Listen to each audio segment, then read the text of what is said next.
Hi, I'm going to show you a few extra tools that weren't covered in the previous videos, and these are some of the new selection tools and also the neural filters. But first of all, I want to use a file called old.jpg, and if I remember correctly, that's the one that I used previously to show you some of the tools. I'm going to do a Control-0, that's how I blew it up. One of the biggest mistakes you'll probably make is the fact that you don't utilize the full screen and get up as close as possible, and then that way you can do a better job of selection, also do a better job of making some minor changes, especially if using the tools like the healing brush tool.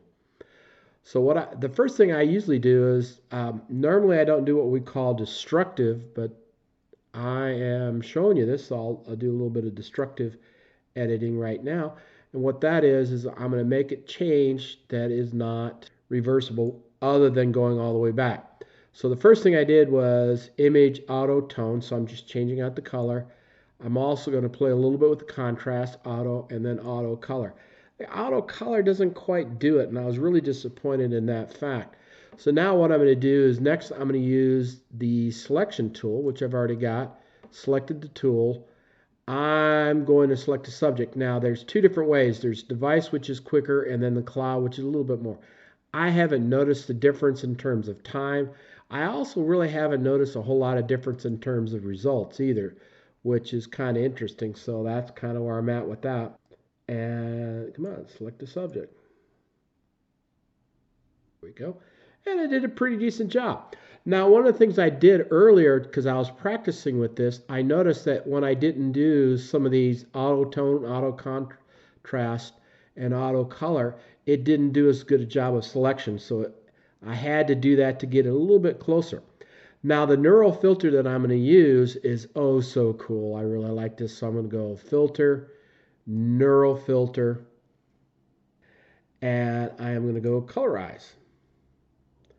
And look how it brought the color back in. It is so nice. It actually looks like a real person now.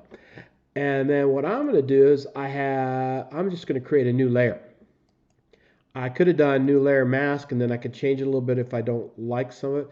Like I missed a little part right there. So if I use the mask, I could paint it back in a little bit, or I could use some of my other tools. But for now, I'm just going to do a new layer and I'm going to click on OK.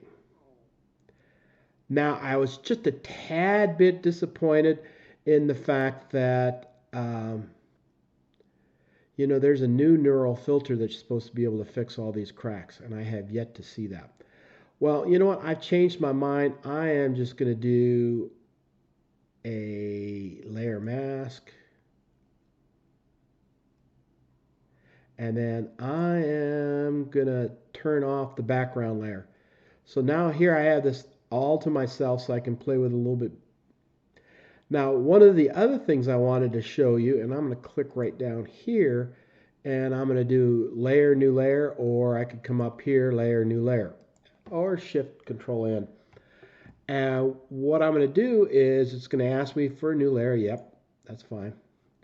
And I want to show you another one of the new cool tools. And the reason I'm going to do this, you'll see in a bit. I am going to go edit. Oop.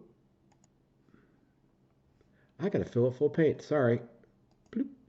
I'm going to use my paintbrush, make sure I'm on that layer, fill it full of white. I didn't have any color to replace, so now I'm going to go edit, sky replacement. And I'm going to pick a sky. Now, if you've ever done any kind of photo shoot, usually they have a kind of like a blue screen that looks kind of like a sky because they do it intentionally. So if I really wanted to, I could do a blue screen like that or like that. I can change the sky or the background to a sky kind of color. I kind of like this one better. There we go. Or I could just go straight gradient. And the reason I'm doing this, that way I can get rid of that ugly, ugly background, and it saves me a lot of getting rid of all those tears or blemishes is probably a better word. Now, one of the things I don't understand is why don't they have an OK button, but that's just neither here nor there. And then I can tweak it here, how it looks. I can change the brightness, make it a little bit brighter. I can change the color on it in terms of how bright or how blue it is. that's really up to you. I kind of like the original color, to be honest with you. Um, and then I can have it output to new layers. So now I've colorized this, and then I have to use the tools that I show you in the other videos, like the spot healing brush or the patch tool. So I just kind of wanted to give you a feel, because what we covered there was the sky replacement, but I had to have a layer with a color in there. Silly me, I knew better than that. And then I created a separate layer with my picture in it so that I can crop it out from the ugly background we have. And then, just like I said, a little bit of painting in here with that layer, and I should be good to go. And just a couple quick tips to go, something to trip over and something to tip over. So what I like about this now is, if I wanted to, I can just turn them all off.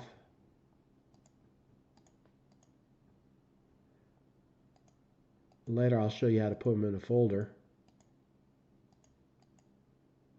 Oops, turn that off, turn that off. Original. Actually, a better way of doing this is to drag it up here. Oh, get rid of that. Unlock it. Drag it up here. And I can do a compare and contrast.